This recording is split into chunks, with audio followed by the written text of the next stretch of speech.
الحمد لله رب العالمين والصلاة والسلام على رسوله الكريم وعلى آله وصحبه أجمعين أما بعد. آج ہم ایک نئی کتاب شروع کرنے جا رہے ہیں جس کا نام ہے فہم باری تعالی کے 4 بنیادی اصول. اللہ تعالیٰ کی توحید کو سمجھنے کے 4 بنیادی اصول اس کتاب کا نام ہے.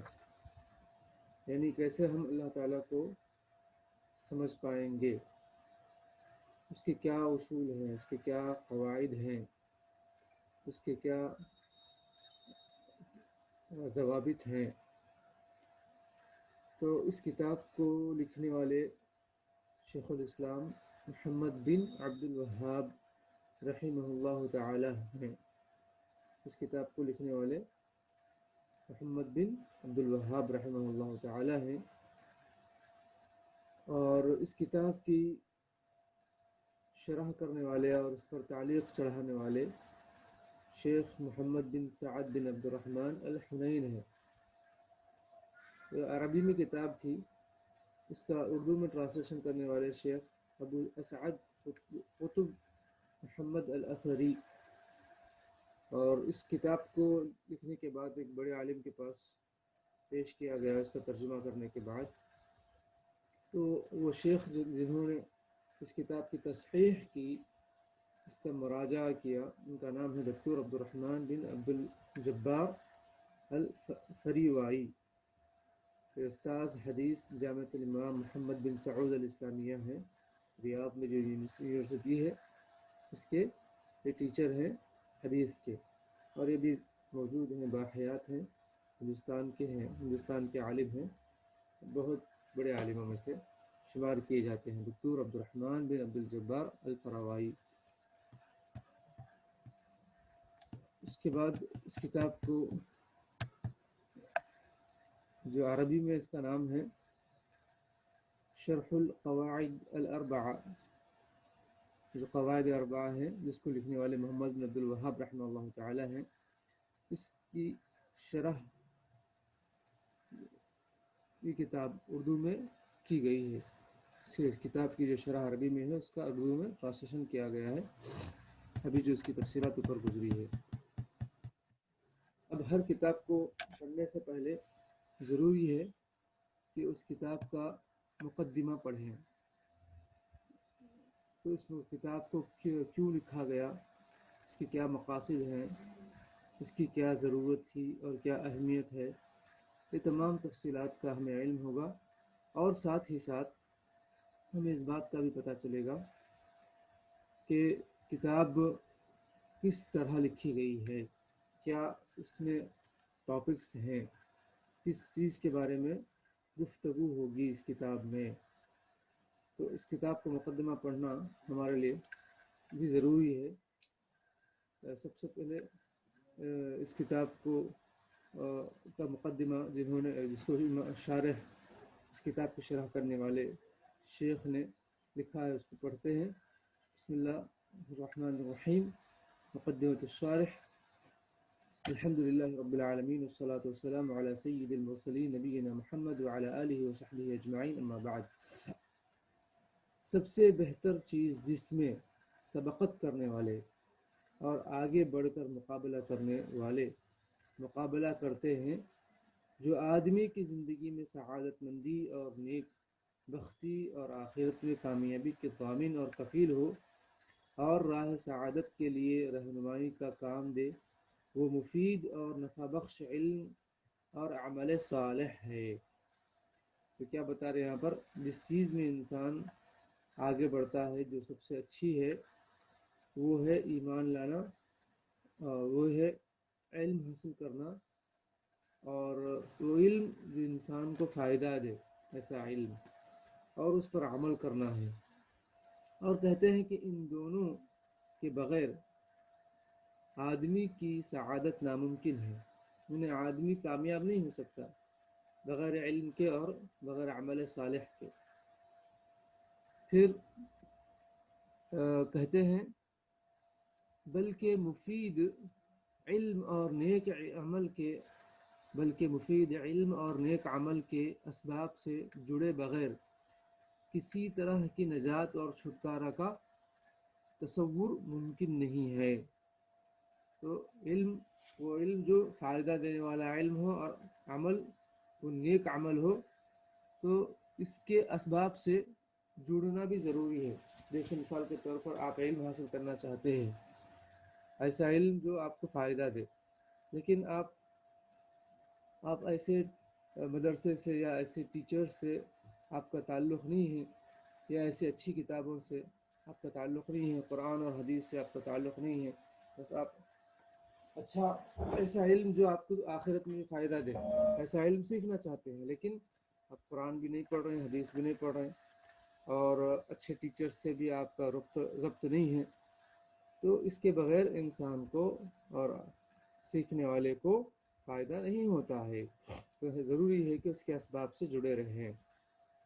جس شخص یہ دونوں چیزیں جس شخص میں یہ دونوں چیزیں مل جائیں، حقیقت میں وہی کامیابی اور کامرانی سے ہمکنار ہوگا، اور جو ان سے محروم ہوگا وہ تمام بھلائیوں سے محروم اور نامراد ہوگا۔ حقیقت میں یہی دونوں چیزیں آدمی کی کامیابی اور ناکامی کا بنیاد ہے، اور یہیں سے نیک و بد، متقی و گمراہ، ظالم و مظلوم کا صحیح پتہ چلتا ہے۔ یہاں پر اس بات کی وضاحت کر رہے ہیں کہ انسان کے لیے عمل صالح علم حاصل کرنا ضروری ہے، اور ساتھ ہی ساتھ عمل صالح بھی ضروری ہے۔ یہ دو چیزیں انسان کے لیے لازم و ملزوم ہے۔ پھر کہتے ہیں کہ جب یہ واضح ہو گیا کہ علم و عمل ایک دوسرے کے دوست اور باہم لازم و ملزوم ہے، اور علم کا مقام و مرتبہ عمل کے شرف اور بلند مقام کے تابع ہے، یعنی انسان عمل کرتا ہے تو علم کا مقام بھی بڑھتا ہے، تو علم کا مقام و مرتبہ عمل کے شرف اور بلند مقام کے تابع ہے، یعنی انسان علم حاصل کیا لیکن عمل نہیں کیا تو اس کے علم کی کسی کے پاس قدر نہیں ہوگی، اس کا کوئی مقام و مرتبہ نہیں ہوگا اس کے علم کا۔ ہاں، جب علم بھی حاصل کیا اور عمل بھی کر رہا ہے تو جتنا اچھا عمل کرتے رہے گا اتنا ہی اس کے علم کا مقام و مرتبہ ہوگا۔ تو تمام علوم و معارف میں مطلق طور پر علم توحید کا مقام سب سے بلند و بالا ہے۔ اب یہاں پر ایک بات بتا رہے ہیں کہ نالج حاصل کرنا ہر ایک کے لیے ضروری ہے، تو کون سا علم، کون سا نالج سب سے اہم ہے، سب سے پہلے سیکھنا ضروری ہے؟ تو کہہ رہے ہیں کہ وہ علم توحید جو ہم سیکھ رہے ہیں، علم توحید کا سب سے پہلے سیکھنا ضروری، یعنی اللہ تعالیٰ کی معرفت حاصل کرنا سب سے پہلے ایک مسلمان کے، ایک انسان کے لیے ضروری ہے، ایک مسلمان کے لیے اہم ہے۔ اسی وجہ سے علم توحید کو علماء نے بڑے اہتمام کے ساتھ اپنی زندگی کا اوڑھنا بچھونا بنایا۔ تو یہی وجہ ہے کہ علماء کرام نے علم توحید کو سیکھنے سکھانے کے لیے اور اس کو لوگوں تک پہنچانے کے لیے محنتیں کی، جستجو کی، کوششیں کی، اور مختصر و مفصل ہر طرح کی کتابیں تالیف کی۔ تو اسی لیے انہوں نے چھوٹی بڑی کتابیں لکھی۔ انہی علماء میں سے ایک نام امام محمد بن عبد الوہاب رحمہ اللہ تعالی کا ہے، جنہوں نے اپنی زندگی میں ایسا دور دیکھا جس میں اسلام کے کڑے ٹوٹ رہے تھے، یعنی ان کے وقت میں مسلمان آپس میں بکھر چکے تھے، منتشر تھے، اتحاد کا فقدان تھا، اتحاد بالکل ہی نہیں تھا، یا تھا تو بہت ہی مختصر تھا۔ ستاروں کی پرستش ہو رہی تھی، یعنی لوگ کس طرح مسلمان بڑھ گئے تھے، مسلمان تھے لیکن غیر مسلموں کا رویہ اپنا رہے تھے۔ کیا کہہ رہے ہیں کہ جو لوگ ستاروں کی پرستش کر رہے تھے، قبروں اور مزاروں کی تقدیس و تعظیم کی جا رہی تھی، ان پر مساجد تعمیر کی جا رہی تھی اور ان پر بنی درگاہوں اور قبوں کی پوجا کی جا رہی تھی۔ اتنے گھنونے جرم میں لوگ ملوث ہو گئے تھے، اور زندگی کے تمام اہم کاموں میں اللہ تعالیٰ کو چھوڑ کر انہی سے لو لگایا جاتا تھا۔ اور ایسے ماحول میں آپ نے اپنی اصلاحی کوشش کو تیز سے تیز تر کیا، اور اللہ اور اس کی کتاب اور اس کے رسولوں اور سارے لوگوں کی خیر خواہی اور بھلائی کا اعلان کر دیا۔ آپ نے انبیاء کرام علیہ السلام کے نہج پر منہج پر اللہ کی توحید اور اس کی عبادت کی طرف لوگوں کو دعوت دینی شروع کی، اور انہیں شرک اور اس کے تمام مسائل و ذرائع سے منع کیا اور کرنے لگے، اور آپ نے دعوت کے میدان میں اپنی کوشش برابر جاری رکھی، بلکہ ان تمام اسلوب و ذرائع کو اختیار کیا جسے حق تک رسائی اور رب کی رضا اور خوشنودی تک پہنچا جا سکے، چاہے وہ تصنیف و تالیف کے ساتھ ہو یا تعلیم و تربیت یا خط و کتابت کے ذریعے ہو۔ تو یہ امام محمد بن عبد الوہاب رحمہ اللہ تعالیٰ کی یہ چند کوششیں تھیں۔ پھر آگے کہتے ہیں کہ اللہ تعالیٰ نے مجھے اس کتاب کی شرح کی متعدد بار توفیق عطا فرمائی۔ بعض طالب علموں نے اس شرح کو تحسین کی نظر سے دیکھا، یعنی جو اس کتاب کی شرح کرنے والے مؤلف ہیں وہ کہہ رہے ہیں کہ میں نے اس کتاب کی شرح کی تو میرے کچھ طالب علموں نے اس کو مناسب سمجھا اور اچھا سمجھا۔ اس کے بعد السلام علیکم سر۔ تھوڑا مائک قریب رکھیے، آواز نہیں آ رہی مولانا۔ آواز نہیں آ رہی؟ ابھی آ رہی آواز؟ نہیں آ رہی، تھوڑا آپ مائک قریب رکھیے مولانا۔ ایک کام کریے، آپ کے پاس اگر ہیڈ سیٹ ہے تو آپ وہ کان میں لگائیے تو انشاءاللہ ممکن ہے تھوڑا اچھا سے سنے آئے۔ ٹھیک ہے؟ ٹھیک ہے مولانا جی، وہ جو فون کا ہوتا اس کو جو ہے آپ اپنے کان میں لگائیے تو انشاءاللہ یہ پرابلم سالو ہو جائے گی، کیونکہ یہ میری طرف سے تو میں سمجھتا ہوں پورا کلیئر ہے جتنا میں کوشش کر رہا ہوں۔ ٹھیک ہے،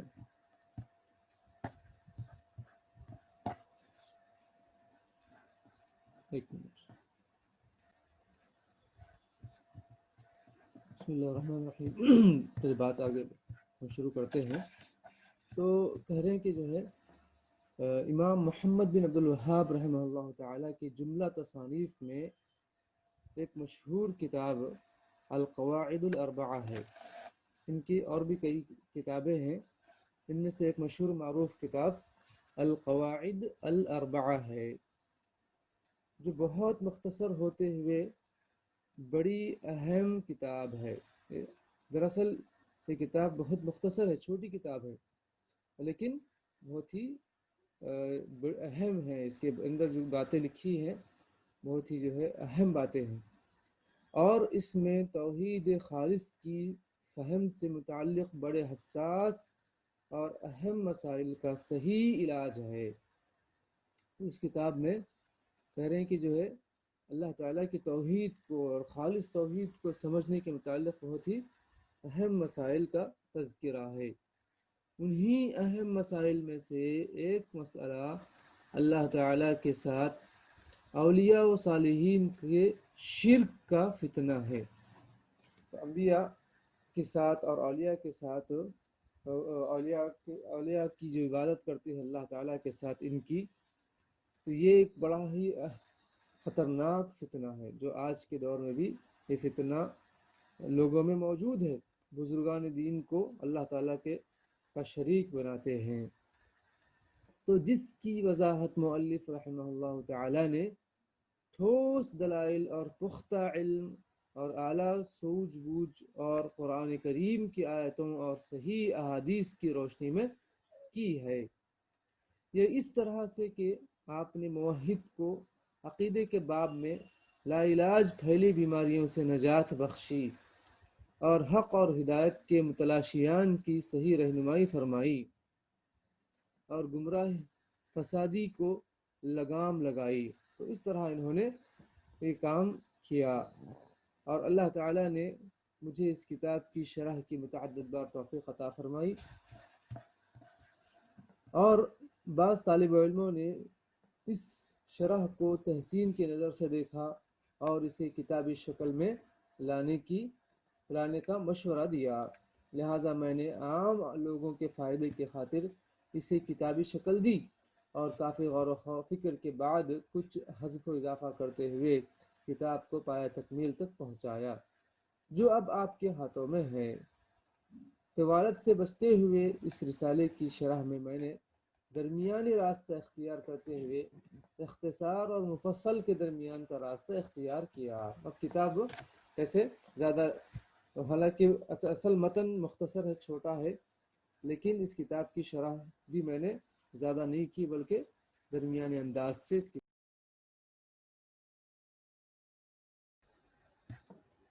بسم اللہ الرحمن الرحیم۔ تو یہاں پر یہ بات ہو رہی تھی کہ اس کتاب کو انہوں نے جو لکھا ہے تو مختصر اور مفصل کے درمیان کا راستہ اختیار کرتے ہوئے لکھا ہے۔ پھر آگے بڑھتے ہیں، کہہ رہے ہیں کہ جو ہے سن 1374 ہجری میں المجموعہ العلمیہ السعودیہ کے ضمن میں شائع ہونے والی یہ کتاب القواعد الاربعہ کے متن کو میں نے اس شرح میں سامنے رکھا، یعنی شرح لکھتے وقت اس متن کو سامنے رکھا، جس کے قدیم علمی نسخے کی تصحیح سماحت الشیخ محمد بن ابراہیم رحمہ اللہ تعالی نے کی ہے۔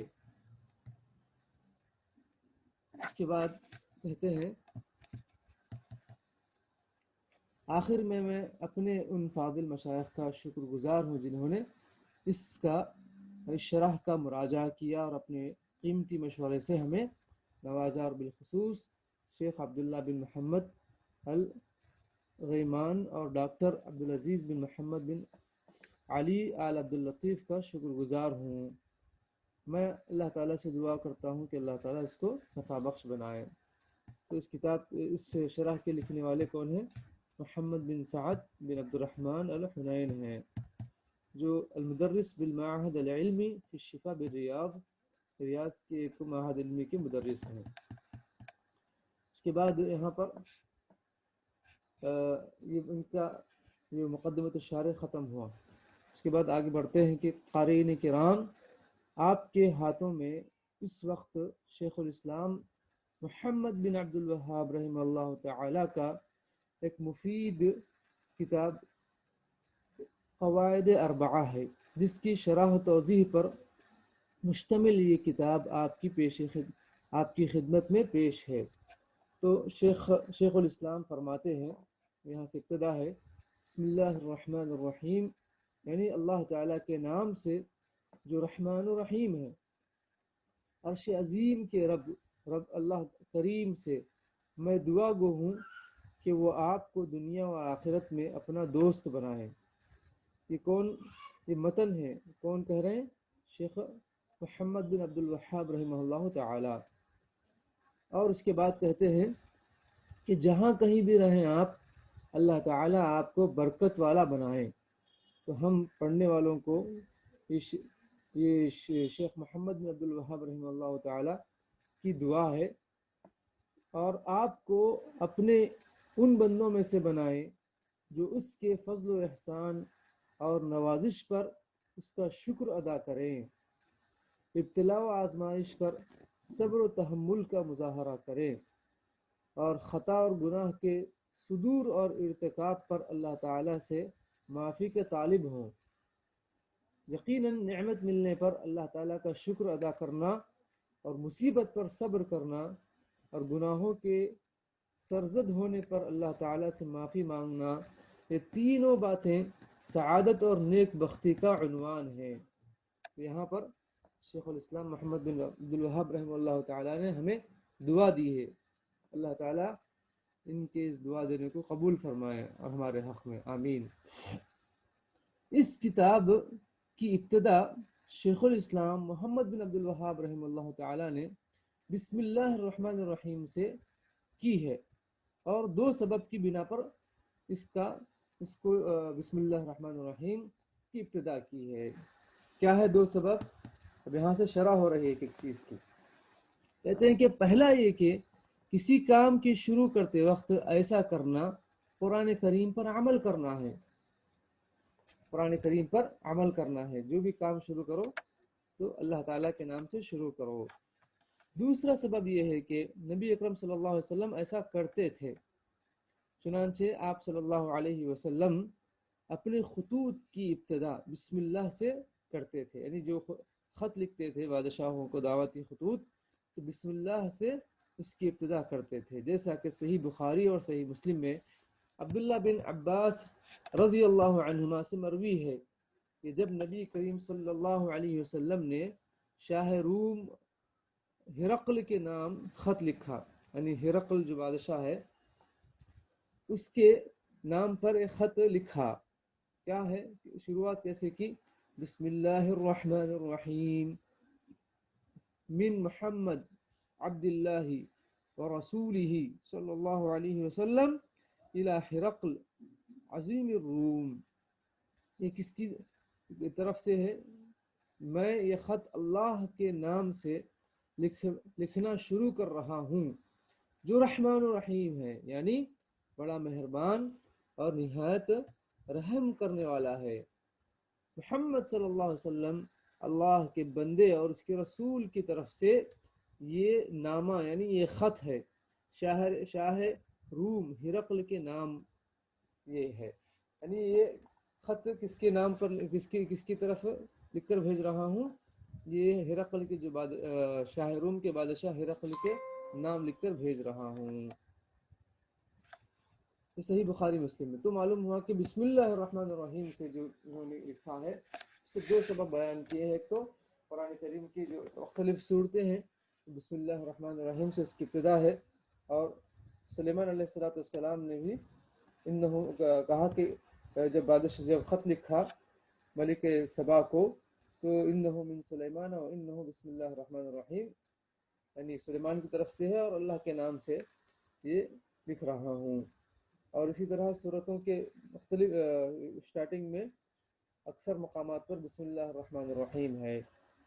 اور دوسری چیز اللہ کے نبی صلی اللہ علیہ وسلم نے ویسا کیا ہے۔ یہ دو سبب تھے۔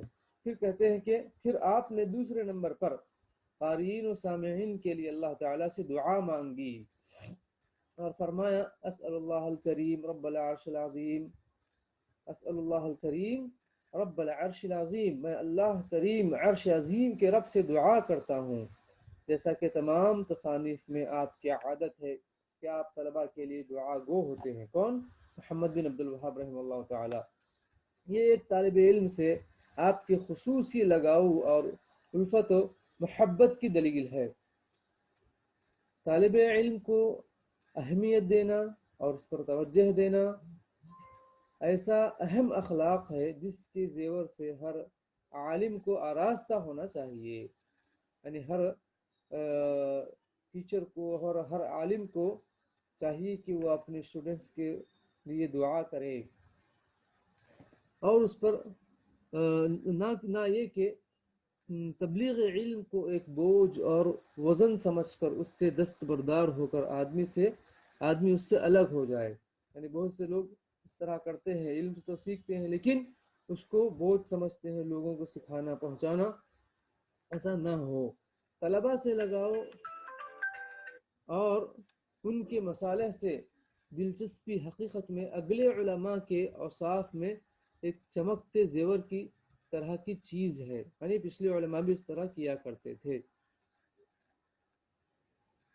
اور وہ اس کو بوجھ نہ سمجھتے تھے اور نہ وہ اس فکر سے دستبردار ہوتے تھے، بلکہ طلباء سے لگاؤ اور ان کے مصالح سے محبت ان کے نزدیک بڑا قابل قدر اخلاق تھا۔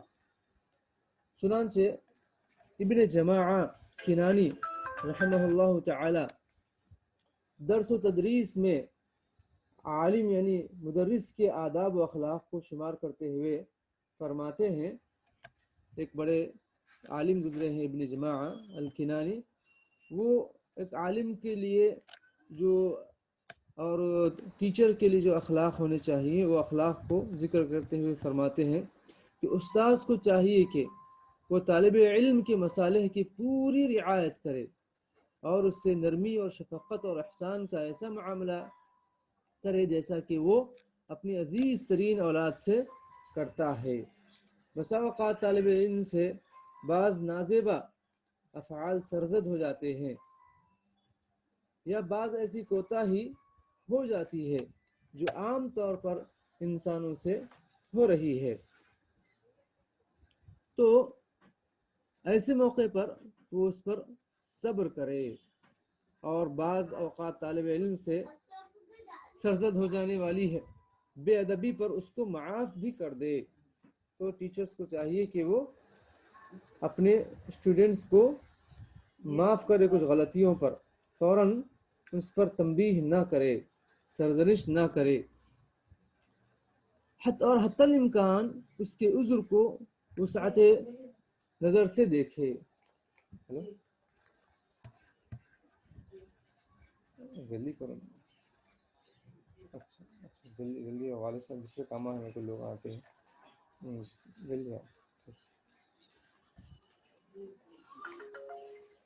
تو چاہیے کہ طالب علم کو استاذ کو چاہیے کہ وہ طالب علم کے گناہوں کو یا ان کی غلطیوں کو صرف نظر کرے، اس کو اس کی غلطیوں اور کوتاہیوں پر نصیحت کرے اور خیر خواہی کے جذبے سے اسے مطلع کیا جائے، بھائی تم سے یہ غلطی ہو رہی ہے، اس غلطی کو چھوڑ دو، اور سختی اور زیادتی سے پرہیز کیا جائے۔ اور ان تمام اقدامات کا مقصد یہ ہو کہ طالب علم کی تربیت اچھی ہو اور اس کے اخلاق و عادات بہتر ہو جائیں اور اس کی حالت سدھر جائے۔ تو ایک ٹیچر کو چاہیے کہ وہ ایسے اچھے اخلاق سے آراستہ ہو، اپنے اسٹوڈنٹس کے ساتھ نرمی کا مظاہرہ کرے، ان کی غلطیوں کی اصلاح کرنے کی حتی الامکان کوشش کرے، لیکن دلوں کو ٹھیس نہ پہنچائے، زبان کو خراب نہ کرے۔ استاذ کو چاہیے کہ وہ طالب علم کے ساتھ تواضع اور خاکساری سے پیش آئے۔ ایسے ہی سائل اور نصیحت کرنے والا اگر اللہ کے حقوق اور انسانوں کے حقوق کی ادائیگی کرنے والا ہو تو اس کے ساتھ بھی تواضع کا معاملہ کرے اور اس کے ساتھ نرمی اور شفقت کا معاملہ کرے۔ تو آداب السامع والمتکلم اس کتاب میں امام ابن جماعہ الکنانی رحمہ اللہ تعالی نے تمام تفصیلات ذکر فرمائی ہیں۔ اس کے بعد کہتے ہیں کہ مؤلف نے یعنی رائٹر نے، کتاب کے اصل لکھنے والے نے یعنی محمد بن عبد الوہاب رحمہ اللہ تعالی نے اللہ کے اسماء و حسنہ میں سے ایک اہم نام، مؤلف رحمہ اللہ تعالی نے اللہ تعالیٰ کے لیے الکریم کا لفظ استعمال کیا۔ الکریم یہ اللہ تعالیٰ کے اسماء حسنہ میں سے ایک نام ہے۔ اللہ تعالیٰ نے اپنا یہ نام رکھا اور اپنی ذات کو کرم سے متصف کیا۔ بے شک اللہ تعالیٰ اکرم ہے، یعنی نہایت ہی عزم اور جود و سخا والا ہے اللہ تعالیٰ۔ اور یہ الکریم کی اور مزید تفصیلات یہ ہے کہ لفظ کرم ان جامع الفاظ میں سے ہے جو جملہ محاسن و محامد کو شامل ہے، یعنی اس کے اندر بہت سی خوبیاں ہیں۔ اس سے صرف نوازش اور عطا ہی مقصود نہیں بلکہ نوازش و عطا کا معنی اس سے پورا ہوتا ہے۔ در حقیقت دوسرے پر احسان محاسن کا اعلیٰ درجہ ہے، اور کرم یعنی خیر و بھلائی کی کثرت و زیادتی کو کہتے ہیں۔ شیخ الاسلام امام ابن تیمیہ رحمہ اللہ تعالیٰ نے اس کی تفصیلات اس طرح ذکر فرمائی ہے۔ اس کے بعد کہتے ہیں کہ کریم اور اکرم کا نام اور ان کے علاوہ جو نام بھی اسماء حسنہ میں سے ہے، مثلا علی اور اعلی اور قدیر اور مقتدر، اصل معنی میں ایک ہیں لیکن لفظ الگ الگ ہیں، تو انہیں ایک ہی نام شمار نہیں کیا جا سکتا بلکہ ان میں سے ہر نام کی حیثیت ایک مستقل نام کی ہوگی۔ جبکہ مطلب یہ بتا رہے ہیں کہ اللہ تعالیٰ کے جو اور اسماء حسنہ ہے جیسے علی ہے، اعلیٰ ہے، قدیر ہے، مقتدر ہے، اس کے اندر بھی جو ہے بلندی کے معنی میں، کرم کے معنی میں شامل ہیں، لیکن یہ تمام الگ الگ الفاظ ہیں، الگ الگ نام ہیں، انہیں ایک ہی شمار نہ کیا جائے بلکہ ہر ایک کی الگ الگ حیثیت ہے۔ ابن حجر رحمہ اللہ تعالیٰ فرماتے ہیں کہ ایک ہی صفت سے مشتق کئی نام کو الگ الگ شمار کرنے سے کوئی چیز مانے نہیں ہے، کیونکہ فی الجملہ اس میں تغایر و اختلاف ہے، اور ان میں سے بعض نام اپنی خصوصیت کے لحاظ سے ایک دوسرے سے بڑھ کر ہوتے ہیں، کہ ایک نام میں جو خصوصیت پائی جاتی ہے دوسرا نام اس خصوصیت سے خالی ہوتا ہے۔ فتح الباری میں امام ابن حجر رحمہ اللہ تعالی نے ذکر فرمایا ہے، یعنی ایک صفت سے جو مختلف نام نکلتے ہیں تو ہر ایک کی الگ الگ حیثیت ہے، ہر ایک کی الگ الگ خصوصیت ہے، جو سب کے اندر ایک ہی معنی سمجھ میں آ رہا تو سب کو ایک ہی چیز، ایک ہی جو ہے نام سمجھے، ایسا نہیں ہے۔ اس کے بعد کہتے ہیں کہ شیخ الاسلام محمد بن عبد الوہاب رحمہ اللہ تعالی نے اپنی دعا میں اللہ کے لیے رب العرش العظیم کا لفظ استعمال کیا۔ عرش کا معنی تخت شاہی کے ہیں، اور عرش الرحمن یعنی اللہ کا عرش، یعنی پایوں والا تخت ہے۔ اس کا معنی کیا ہے؟ پایوں والا تخت جسے فرشتے اٹھائے ہوئے ہیں، اور وہ دنیا جہاں پر قبے کے مانند ہے۔ اور عرش کیسا ہے؟ پوری دنیا پر ایک قبہ کی مانند ہے، جیسے کوئی مسجد ہے، مسجد کا جو قبہ ہوتا ہے، یا پھر جو ہے جیسے آپ دیکھے ہوں گے مدینہ منورہ میں قبے ہوتے ہیں، چھوٹے چھوٹے قبے ہوتے ہیں مسجد کے چھت کے اوپر جو لگے ہوئے، اللہ کے نبی صلی اللہ علیہ وسلم کے روضے پر بھی قبہ لگا ہوا ہے۔ تو اس طرح مطلب کوئی چیز کو جو گھیر دیتے ہیں، تو اس طرح یہ اللہ تعالیٰ کا عرش قبوں والا ہے، قبوں کے مانند ہے، جس کو فرشتے اٹھائے ہوئے ہیں، اور پایوں والا ہے، اور تمام مخلوقات کی یہ چھت ہے، یہ اللہ کا عرش تمام مخلوقات کی چھت ہے۔ شرح الطحاویہ ابن ابی العز اس کتاب میں یہ تفصیلات ہے۔ اس کے بعد عرش کے سلسلے میں کچھ بعض تفصیلات آ رہی ہیں۔ عرش کے سلسلے میں یہ ہے کہ عرش الہی کے بعض کچھ اوصاف بھی ہیں۔ کیا ہیں؟ عرش کی متعدد صفات کتاب و سنت میں بیان کی گئی ہیں، جن میں سے درج ذیل یہ ہیں۔ عرش کا صفات کیا ہے؟ عظمت، یعنی عرش کی ایک صفت عظمت ہے، جیسا کہ اللہ تعالیٰ نے اس کے بارے میں فرمایا، یعنی عرش عظیم بولتے ہیں ہم لوگ، عرش عظیم کہتے ہیں، تو وہی اس کی صفت، عرش کی صفت عظیم لائی جاتی ہے، یعنی بڑا عرش، جس کے بارے میں اللہ نے فرمایا سورہ نمل آیت نمبر 26 میں، اللہ لا الہ الا ہوا رب العرش العظیم، اس کے سوا کوئی معبود برحق نہیں، وہی عظمت والے عرش کا مالک ہے۔ ایک چیز ہوئی۔ دوسری چیز حقیقت یہ ہے کہ اللہ تعالیٰ ہر چیز کا رب ہے، لیکن اس آیت کریمہ میں خصوصیت کے ساتھ اس کو عرش عظیم کا رب قرار دیا۔ یہاں پر صرف جو ہے اس آیت میں عرش عظیم کا رب ذکر کیا، جبکہ اللہ تعالیٰ ہر چیز کا رب ہے۔ تو کہتے ہیں کہ بعض علماء نے اس کی توجیہ یہ کی ہے کہ چونکہ عرش اللہ تعالیٰ کی مخلوقات میں سے ہے، ایک عظیم مخلوق ہے، اس لیے اس کا خصوصی طور پر تذکرہ ہوا، تو خصوصیت کے ساتھ اس کا ذکر ہوا۔ تفسیر ابن عطیہ میں موجود ہے۔ تو انشاءاللہ یہاں تک آج ہم روکتے ہیں سبق کو عقیدے کے باب میں۔ اب انشاءاللہ کچھ اور باتیں حدیث سے پڑھتے ہیں، ہم لوگ حدیث سے کچھ اور باتیں انشاءاللہ پڑھتے ہیں۔ چونکہ ہم اربعین النوویہ ہمارے پاس ایک اور کتاب بھی ہے، تو اس کتاب کو بھی ہم کو پڑھنا ہے حدیثوں کے سلسلے میں، تو انشاءاللہ بھی ہم وہ کتاب بھی مختصر پڑھنے کی کوشش کریں گے۔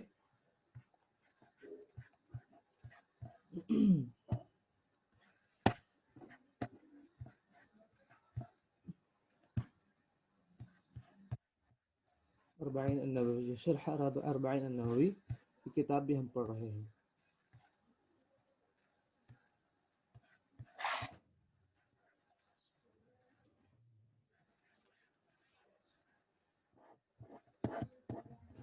آپ لوگ سن رہے تھا کلاس؟ ہاں ریان، منور بھائی ہیں آپ؟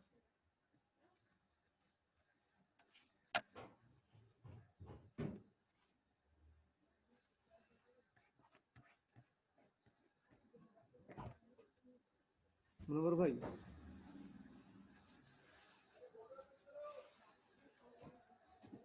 منور بھائی ہے نہیں ہے؟ ریان جی سن رہے ہیں آپ لوگ کلاس؟ ہاں سن جی السلام علیکم ورحمۃ اللہ وعلیکم وبرکاتہ۔ السلام ورحمۃ اللہ وبرکاتہ۔ شیخ صاحب، جی خیریت سے ابھی ہم لوگ کو مختصر ہلو جی جی سن رہا ہوں آپ کی بات، آپ کی آواز آ رہی ہے۔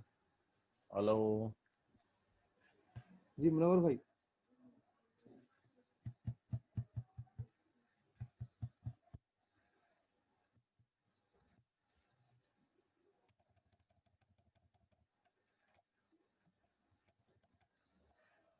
بسم اللہ الرحمن الرحیم۔ آواز آ رہی ہے نا آپ لوگوں کو؟ جی آ رہی جی اب اسکرین کچھ نظر آ رہا آپ کو؟ نہیں؟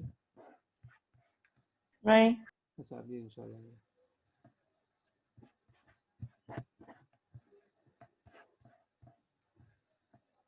میں اسکرین شیئر کر رہا تھا ابھی، اسی میں ہے۔ ایک منٹ ابھی جی آیا۔ ہاں حدیث نمبر 2 ہے نا؟ ہاں یہاں گزشتہ حدیث ہم پڑھے تھے، حدیث نمبر 2 کی شرح چل رہی تھی، انشاءاللہ وہیں سے شروع کرتا ہوں۔ حدیث نمبر 2 اس میں مراتب دین کا تذکرہ ہے، دین کے مرتبے ہیں، یعنی اسلام کے مرتبے، جیسے ہر ایک میں جو ہے یعنی درجے ہوتے ہیں۔ جیسے مثال کے طور پر جیسے کوئی اسکول میں، کالج میں یا کہیں بھی جو ہے اس کے درجے بنائے جاتے ہیں، جیسے first class, second class, third class. جیسے ہم سفر کرتے ہیں تو وہاں پر بھی جو ہے first class, second class, third class درجے ہوتے ہیں، اس کے حساب سے اس کو فیسلٹیز دی جاتی ہے۔ اسی طرح مطلب درجے سمجھانے کے لیے، مراتب سمجھانے کے لیے مثال دیا ہوں میں۔ اسی طرح دین اسلام کے بھی جو ہے کچھ مراتب ہیں۔ تو پہلا مرتبہ مسلمان ہونا ہے، اسلام لانا ہے، پھر دوسرا مرتبہ ایمان لانا ہے، اور تیسرا مرتبہ احسان ہے۔ تو پہلا مرتبہ اسلام ہے، سب سے پہلے کوئی شخص مومن نہیں بن جاتا، سب سے پہلے اس کو اسلام قبول کرنا ہے، پھر اس کے بعد ایمان لے آنا ہے اللہ پر، رسولوں پر، جو 6 ارکان ایمان پر، اور اس کے بعد اس کو اچھے طریقے سے سمجھ کر اس پر عمل کرنا ہے۔ تو اس حدیث کی تفصیلات گزشتہ سبق میں گزری ہے کہ اللہ کے نبی صلی اللہ علیہ وسلم کے پاس ایک صحابہ موجود تھے، اور ان میں سے ان کے درمیان ایک ایسا آدمی آیا جو بالکل جو ہے سفید کپڑے والا اور کالے بال والا، جس کا پر کوئی اثر سفر کا کوئی اثر نظر نہیں آتا ہے، اور کوئی پہچاننے والا بھی نہیں ہے اس کو، اور کوئی پہچاننے والا بھی نہیں ہے اس کو۔ تو آپ صلی اللہ علیہ وسلم کے بس آ کر بیٹھ کر اپنے گھٹنے آپ کے گھٹنے سے لگاتا ہے، اور اپنے ہتھیلیاں اپنے جو ہے پیروں پر رکھ کر کچھ سوالات کرتا ہے، اے محمد صلی اللہ علیہ وسلم بتلائیے اسلام کیا ہے؟ تو آپ صلی اللہ علیہ وسلم اس کی تفصیلات بتلاتے ہیں۔ اسلام یہ ہے کہ شہادت دینا کہ اللہ کے علاوہ کوئی معبود برحق نہیں، محمد صلی اللہ علیہ وسلم اس کے بندے، اس کے رسول ہیں، اس کے رسول ہیں، اور نماز قائم کرنا، زکوٰۃ ادا کرنا، رمضان کے روزے رکھنا، اور اگر ہو سکے تو حج کرنا۔ نمبر طاقت ہے۔ اس کے بعد وہ جب سوال کرتا ہے، جواب دینے کے بعد کہتا ہے کہ ہاں آپ نے صحیح کہا۔ تو ہم بڑے تعجب کرتے تھے کہ سوال بھی کر رہے ہیں اور کہہ رہے کہ ہاں آپ نے سچ کہا، مطلب اس کو معلوم ہے، ایسا سمجھ میں آ رہا تھا۔ پھر اس کے بعد دوسرا سوال ایمان کے بارے میں کہ ایمان کیا ہے؟ تو آپ سے اس کا جواب دیتے ہیں کہ اللہ پر ایمان لاؤ، اس کے فرشتوں پر، اس کی کتابوں پر، اس کے رسولوں پر، اور آخرت کے دن پر، اور تقدیر کے اچھے برے ہونے پر ایمان لاؤ۔ پھر وہ جواب میں کہتا ہے کہ ہاں آپ نے سچ کہا. پھر تیسرا سوال اس نے کیا، بتائیے کہ احسان کیا ہے؟ تو آپ صلی اللہ علیہ وسلم نے فرمایا کہ تم اللہ کی ایسی عبادت کرو کہ جیسا کہ تم اسے دیکھ رہے ہو، یا اگر اس طرح نہ ہو سکے تو کم سے کم یہ سمجھو کہ وہ تمہیں دیکھ رہا ہے. تو پھر چوتھا سوال تو کرتے ہیں کہ قیامت کے بارے میں بتلائیے. کہتے ہیں کہ جو ہے پوچھنے والا جتنا جانتا ہے تو جس سے پوچھا جا رہا ہے وہ بھی اتنا ہی جانتا ہے. لیکن آپ صلی اللہ علیہ وسلم نے اس کا ٹائم نہیں بتلایا. تو اور یہ کہا کہ ہاں، اس کے بعد اس نے کہا کہ ٹھیک ہے، کم سے کم اس کی نشانیاں کیا ہے، قیامت سے پہلے کیا نشانیاں ہوں گی بتلائیے. تو آپ صلی اللہ علیہ وسلم نے فرمایا کہ جو ہے لونڈی اپنے آقا کو جنے گی، اور ننگے پیر ننگے بدن اور فقیر لوگ وہ بلڈنگیں بنانے میں، عمارتیں بنانے میں ایک دوسرے پر فخر کریں گے. پھر یہ جو ہے کچھ علامتیں بیان کرنے کے بعد وہ وہاں سے چلے جاتے ہیں. پھر وہ صحابی کہتے ہیں عمر رضی اللہ عنہ میں تھوڑا ٹھہرے رہا کچھ دن، کچھ وقت. اس کے بعد آپ صلی اللہ علیہ وسلم جو ہے مجھے بلا کر پوچھتے ہیں کہ اے عمر، کیا تم جانتے ہو کہ پوچھنے والا کون ہے؟ میں نے کہا اللہ اس کے رسول بہتر جانتے ہیں. تو آپ صلی اللہ علیہ وسلم نے فرمایا کہ وہ جبریل تھے جو تمہیں تمہارا دین سکھانے آئے تھے. تو یہ حدیث ہم گزشتہ پڑھے. اب اس کے مختصر اس کے کچھ فوائد اور احکام ہم پڑھ رہے تھے. تقریباً جو ہے کچھ پڑھ لیے تھے، تقریباً 5-6 پڑھ لیے تھے. انشاءاللہ اس کے آگے ہم پڑھتے ہیں. اب یہاں پر نمبر 5 سے پڑھیں گے اس کے فوائد میں. تو اس حدیث میں ایمان اور اسلام کے درمیان ایک فرق ہمیں معلوم ہوا کہ اسلام یہ ہے اور ایمان یہ ہے. تو یہاں پر ایک اور چیز بتا رہے کہ اسلام کسے کہتے ہیں کہ اعضاء و جوارح کے ظاہری اعمال کو کہا جاتا ہے. جبکہ نماز جیسے ہم پڑھتے ہیں تو نظر آتی ہے، حج کرتے ہیں نظر آتا ہے، لیکن ایمان قلبی اعمال کا تعلق ہے، ایمان کا تعلق قلبی اعمال سے ہے. تو جبکہ ایمان میں قلبی اعمال ذکر کیے گئے ہیں. اس کا سبب یہ ہے کہ جب اسلام اور ایمان کو اکٹھا ذکر کیا جائے تو دونوں الگ الگ مفہوم رکھتے ہیں. جیسے یہاں پر اسلام کیا ہے اور ایمان کیا ہے، دو بھی جو ہے ایک ساتھ اس کا تذکرہ ہوا ایک ہی حدیث میں، تو پھر یہاں پر دونوں کا معنی الگ الگ ہے. اور لیکن اگر صرف کسی ایک کا ذکر ہو تو اس کے اندر دونوں کا مفہوم شامل ہے. یعنی آپ کیا ہے، آپ کا جو ہے ریلیجن کیا ہے. تو کہتے ہیں ہم کہ میں مسلمان ہوں، تو مسلمان ہوں تو مطلب مومن نہیں ہوں، یا پھر جو ہے اللہ پر ایمان لانے والا نہیں ہوں. کیا ایسی بات نہیں ہے، بلکہ اللہ پر ایمان پر رکھتے ہوئے تو یہ دو بھی جو ہے اس کے اندر مفہوم شامل ہیں. اسی لیے اہل علم کا یہاں پر ایک قول ہے کہ ہر مومن مسلمان ہے اور ہر مسلمان مومن نہیں ہے. ہاں، یہاں پر ایک کل یہ بات بتا رہے ہیں کہ جو ہے اگر کوئی شخص یہ کہے کہ جو ہے میں مومن ہوں تو مطلب یہ کہ وہ مسلمان بھی ہے. اور یہاں پر جو ہے بعض لوگ جو ہے کلمہ پڑھتے ہیں لیکن جو ہے ایمانیات ان کے مکمل نہیں ہیں. جیسے بہت سے لوگ اس وقت میں بھی کلمہ پڑھتے تھے لیکن جو ہے ایمان میں کچے تھے، جیسے منافقین ہیں. وہ لوگ کلمہ تو پڑھے تھے لیکن پر اللہ کے رسول پر ایمان نہیں تھا اور آخرت پر ایمان نہیں تھا. تو یہ اس وجہ سے علماء کرام کا ایک قول ہے کہ ہر مومن مسلمان ہے اور ہر مسلمان مومن نہیں ہے. کیونکہ ایمان جس کے دل میں رچ بس جائے گا وہ اسلام کے اعمال ضرور انجام دے گا، لیکن جو شخص اسلام کے ظاہری اعمال انجام دے رہا ہے ضروری نہیں کہ اس کا دل ایمان پر پوری طرح مطمئن ہو، جیسے کہ منافقین کی بھی میں نے مثال دی ہے. اچھا، اس کے بعد نمبر 6، اعمال ایمان میں داخل ہیں، ان کے بغیر ایمان مکمل نہیں ہو سکتا. تو ایمان کے اندر اعمال بھی داخل ہے. اگر میں مومن ہوں مطلب عمل کر رہا ہوں. ایمان کے 6 ارکان ہیں جسے آپ جانتے ہیں، ابھی پڑھے ہیں. اللہ پر ایمان لانا، اس کے فرشتوں پر ایمان لانا، اس کی کتابوں پر، اس کے رسولوں پر اور آخرت کے دن پر، اور تقدیر کی بھلائی اور برائی پر ایمان لانا. یہ چند باتیں اس حدیث کے سلسلے میں ہیں. انشاءاللہ بقیہ باتیں انشاءاللہ آئندہ کلاس میں ہم پڑھتے ہیں. میں آپ سے اجازت چاہتا ہوں آج، اور انشاءاللہ ابھی